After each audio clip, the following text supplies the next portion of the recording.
I rolled into the mountains with $1 million cash to buy honey. But right when I was loading up, every single farmer jacked their prices. They backed out of every deal we'd made, talking about they'd rather let it rot in the barrel than sell to me.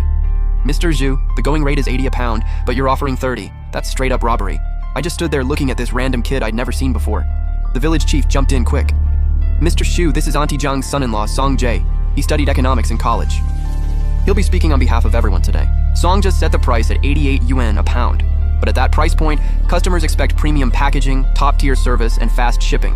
These folks had the most basic plastic bottles and thought they could charge luxury prices. Total fantasy. Sure enough, the problems came fast. Day 1 of the live stream, riding the whole college kid returns to his roots angle and blasting his circle of friends, Song Jia actually moved a few hundred orders. Auntie Zhang and the crew were pumped. They stayed up all night repackaging honey into old water bottles and Lao Ganma jars, stuffing them into cardboard boxes with newspaper, and shipping them out. Shipping alone cost $12 per order. Song. Just big promise of doubled profits? After you factor in shipping and packaging, it wasn't much. But still, at 88 a pound, they were clearing over 70, way more than my 38. The farmers were fired up. They even started clowning on me. But it didn't last.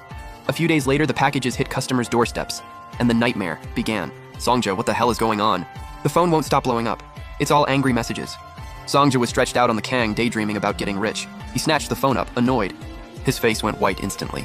Every notification was a refund request or a 1-star review. Customers were complaining about damaged packaging and leaking honey. Others were questioning whether it was even real honey. Some were threatening to report him. Songjia was scrambling to explain. Relax, that was just a shipping accident. Wild honey. Can have a slightly sour taste. But nobody wanted to hear it. The platform stepped in. Too many complaints, and he couldn't provide proper food distribution licenses. Songjia's Beekeeper Bro account got shut down on the spot.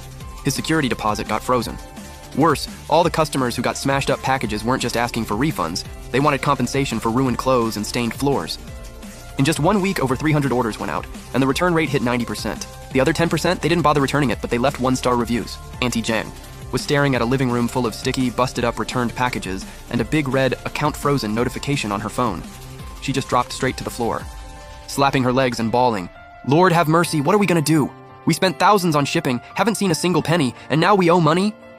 This don't make no sense. The internet said it wasn't supposed to be like this. Songjia was hunched in the corner, sweating through his shirt. All that swagger he had standing on that stone pedestal? Gone. And it was about to get worse, because they'd been using unsanitary containers to repackage, and temperatures had been climbing. The premium honey, with no proper sealing or sterilization, had started quietly fermenting inside those plastic barrels. The sweet floral scent in the air had turned sour, laced with that sharp, funky smell of fermentation. Getting the livestream account banned was like a bucket of ice water dumped straight on Beekeeper Village's little fire. In the village committee courtyard, facing a crowd of farmers pacing around with return slips in hand, hot and frantic as ants on a skillet, Songjia was still doubling down. Everyone calm down! The platform banned us because they're jealous of our traffic. When one door closes, another opens. We're done with live streaming. We'll find other buyers directly. We've got top-shelf wild honey here. Just put the word out, and buyers will be lining up. Songjia, you serious right now? We already sank thousands into shipping costs. We can't afford to keep gambling like this. Uncle, trust me, I'm on it right now. Songjia pulled out his phone in front of the whole village and started dialing every agricultural buyer he'd Googled. But what he didn't know was, the day after I left Beekeeper Village, I had already posted a straight, factual account of everything that went down in the Provincial Agricultural Trade Association group chat. In the supply chain world, nothing kills a deal faster than a supplier who doesn't keep their word. So every call Songjia made got the same reaction. Hello, is this Director Wang? I've got a batch of premium wild honey from Beekeeper Village. Beekeeper Village. Is that Lin Dashen's village? Yes, exactly. You know it? Great. So Mr. Xu passed on that batch, huh? You people got some nerve. You actually ghosted Mr. Xu. I'm not trying to touch that mess with a 10-foot pole. I still want to do business with Mr. Xu.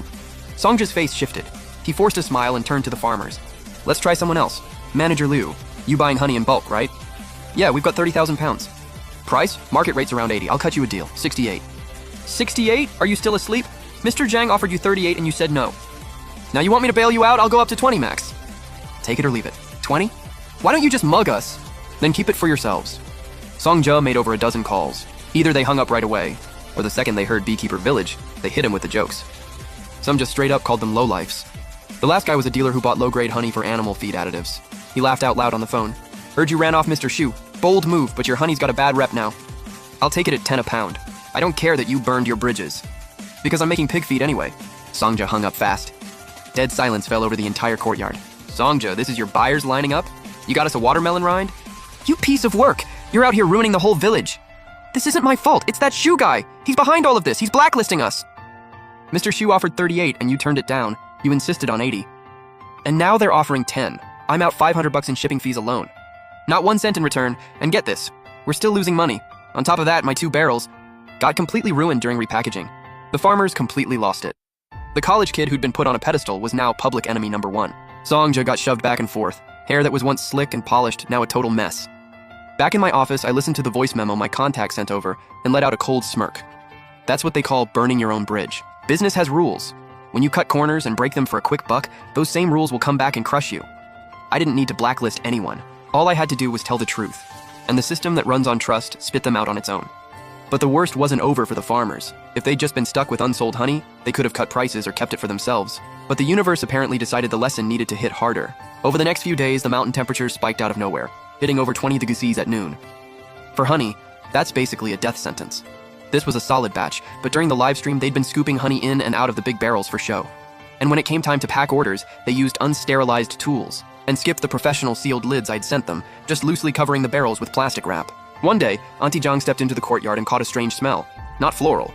It was sharp, sour, tinged with something fermented. She ran over. She lifted the plastic wrap off one of the big barrels. The honey that had looked like clear amber was now bubbling, tiny white foam pushing up, slowly churning, blub, blub, blub. A wall of sharp, sour stench hit her in the face. It almost knocked her flat. "Honey, get out here, quick!" The whole village fell apart fast. It wasn't just Auntie Zhang's place. Nearly every household's honey had gone bad. Farmers were crying and panicking, staring at their honey turning into foamy vinegar. Lin Dashan looked at his yard. Barrels bloated like balloons and just collapsed on the ground. He scooped up a handful of fermented honey, threw it in his mouth, and immediately spit it out. "It's over. It's all over. The honey's gone bad." At this point, forget 38 a pound. We couldn't even pay someone to haul this away. All 30,000 pounds of liquid gold? He'd been hiding out at his mother-in-law's place, not daring to show his face. Once he saw the honey was ruined, he knew if he stayed any longer, he might actually get beaten. But he didn't get far. The farmers who'd been watching him blocked him at the village entrance. "You think you can run off with your fancy marketing theory? Not a chance. Figure out how to sell this sour mess, or you're not leaving this village today." "Everyone, it's a natural disaster, force majeure." "I never thought it was gonna get this hot." "I never thought the honey would go bad." "Oh, you never thought?" Mr. Zhu showed up with a refrigerated truck. "And you chased him off. He sent sealed barrels here and you made us open them for the live stream. Now pay. Us back for our money and our honey, I can't believe. I trusted you, that was 60 grand. That was our kids' tuition. Now it's all vinegar. Pay. Us back." Lin Dashan stood at the edge of the crowd watching the whole circus. The dry pipe in his hand had snapped clean in two. He stared at the wreckage around him, and in his mind the image of my eyes when I left that day flashed back. That wasn't anger, that was pity. He'd done this to himself. Mr. Xu offered 38 and I turned my nose up at it. What was wrong with me? That was money handed right to me. Now the money's gone, the connections are burned, the reputation's trashed. Even family ties are shredded, and right now, the whole beekeeper village reeked of something sour. Not just from the fermenting honey, but from greed rotting from the inside. Meanwhile, 60 miles away in the city, I was sitting in a nice restaurant across from a new partner from Yuncheng. "Mr. Xu, thanks for trusting us with such a big order. Integrity is everything. As long as the product's good and the people are straight, price is never an issue." My phone buzzed. It was a video from my contact. The farmers at Beekeeper Village were surrounding those fermented honey barrels, screaming at each other, all crying. I looked at it for a second, face blank, swiped it away, and turned off the screen. "Everything okay, Mr. Xu?" "Nothing, just watched a bad comedy." But the story wasn't over. People only remember the road they once kicked to the curb when they've hit a dead end and have nowhere left to turn. I knew they were coming. That morning, I'd just wrapped up a team meeting and was heading back to my office to deal with some paperwork, when the receptionist Xiao Li came running in, looking panicked. "Boss!" Security can't hold them. There's too many. Over 20 people with a banner. Some are kneeling at the entrance. They're crying, saying they're your people from back home. And they came to beg your forgiveness. I walked over to the floor-to-ceiling window and looked down. The plaza in front of our building was packed with a group of people, rough clothes, heads down, crammed outside the revolving doors. Songjia, the guy who once acted like he owned the world, was being held up by two people, head hanging. Auntie Zhang was kneeling at the front, kowtowing to the security guard. The banner was crooked, painted in shaky red letters. "We humbly apologize to Mr. Xu. Please, save Beekeeper Village."